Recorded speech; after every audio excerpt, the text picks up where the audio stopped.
Hello one and all, and welcome to Noob Reviews. Today we will be reviewing Swimsanity. I don't want to keep you too long, so let's jump straight into this. Swimsanity is an underwater shooter that can be played solo or with up to 4 players. Whether you are using local matchmaking, online multiplayer or AI companions, there is always fun and anarchy to be had, as you go head to head with giant laser-loving lobsters, ferocious schools of piranha, and flatulent turtles to name but a few of the enemy types. Take to the deepest depths of the ocean as Moba, our hero, and let loose with a series of power-ups, special abilities and unleashes, which unleash powerful harpoon attacks, heal your team or even turn you into a shark that dominates the immediate area. What's even more fun is if you're playing with AI or other players, should multiple MOBAs use their unleash at the same time, all of the unleashes become more powerful and provide a boost towards earning your next one. Swimsanity is available on Steam, PlayStation 4, Xbox One and Nintendo Switch. The primary campaign for your MOBA to play through consists of 5 missions across 5 unique and beautiful locations. The names of the locations for the missions are Deep Blue Sea, Toxic Lagoon, Crystal Caverns, Piranha Bay, and Relic Reefs. For each of the missions, you will have a main boss to defeat and either intermittent mini-bosses or defense sections where you must stand your ground and take out the enemy before you are allowed to progress. The mini-bosses can be anything from sharks to mechanical piranhas or heavily armed gun drones. Whereas some of the missions will have you swimming as fast as you can from a wave of piranha looking to chow down on you, others will have you collecting orbs to unlock a door to the final boss of that section. Needless to say, none of the 5 missions repeat themselves. All of them are unique and set within different terrains with different enemy combinations and challenges to overcome. One of the best things that really helps replayability is that the maps themselves randomly generate enemy placements, meaning you will very rarely ever have 2 playthroughs exactly the same.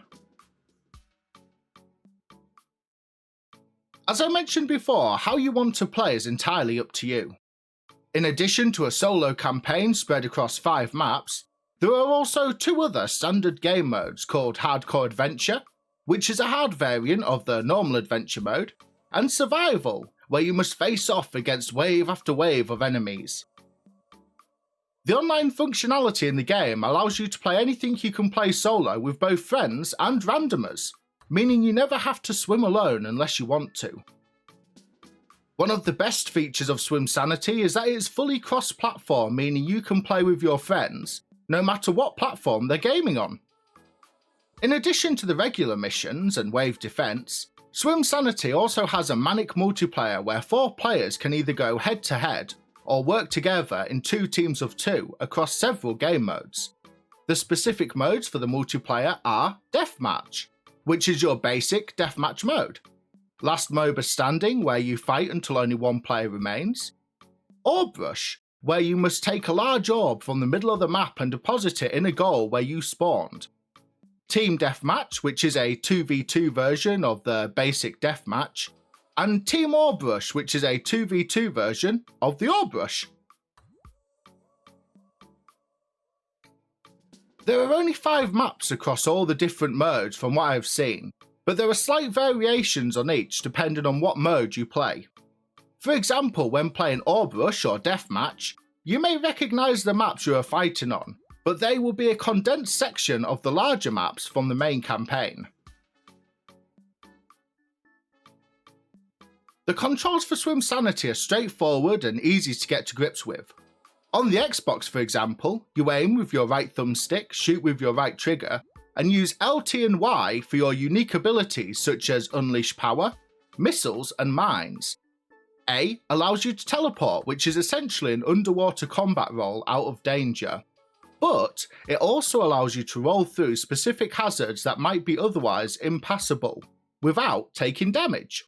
And last but not least, the left thumbstick allows you to move around. As I said, the controls are straightforward, easy to get to grips with, and in all of my time playing so far, they respond well with smooth actions and near instant reactions, which is priceless when you are getting into really sticky situations which you will often find yourself in. Swimsanity has a beautiful art style and a great mood-setting soundtrack that really helps get you immersed in the game. The fact Swimsanity is fully cross-platform means you can play with whoever, whenever, wherever you want, making this a great party game. The variety of game modes means there's a little bit of something for everyone. There is a nice subtle learning curve in Swimsanity that really makes you feel you deserve the win when you beat any of the main missions. The multiplayer modes are fast, manic and full of madness, and winning any one of the modes can be a really rewarding experience. If you have an Xbox and pay for the monthly gold subscription or gold pass, Swimsanity is currently free to download until the 15th of December this year. But no matter the platform, you can pick Swimsanity up at any time for around £15, which is roughly $20 or less, and I can definitely say the game is worth the asking price.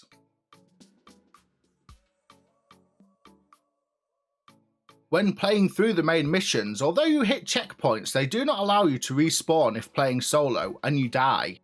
Instead, you are granted 3 lives which you cannot recuperate if any are lost. When playing either co-op or multiplayer, you are only granted 1 life but can be respawned when your teammates pass through the checkpoints.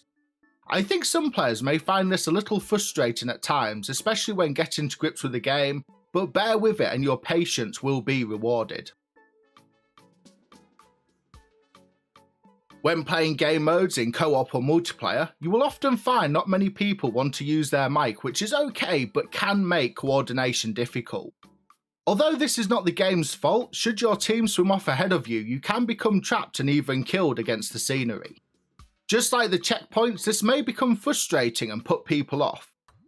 In my personal experience with both friends and randomers I was paired with by the game's matchmaking, for the most part though, playing with others has been a very fun experience. Although few and far between, there are several bugs I have come across whilst playing Swimsanity. For example, when you use your piranha unleash to turn into a colossal piranha, occasionally your character becomes invisible and does not display correctly on the screen, but is still able to take damage and collect power-ups. Another is when you try to teleport through scenery. If an enemy is mid-attack, it will often appear to follow you through the scenery, and when you reappear on the other side, you'll be alone but normally with a big chunk of health missing. Whether you are playing co-op or multiplayer, if a player decides to leave your group when you are matchmaking, there is a very high probability it will crash the game as opposed to returning you to the matchmaking process.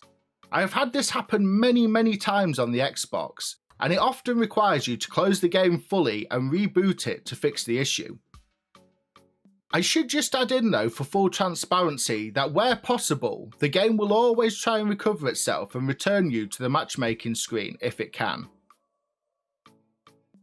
Recently, there has been a small bit of DLC made available where you can purchase 4 new unleashes, which are your special attacks, for £9, which is around $12.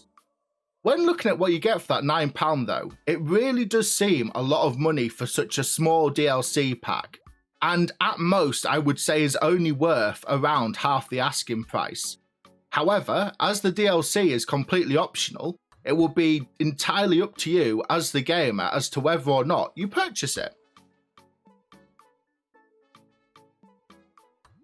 Having been a fan of shooters for a while now, I have to say that Swimsanity can certainly scratch that itch.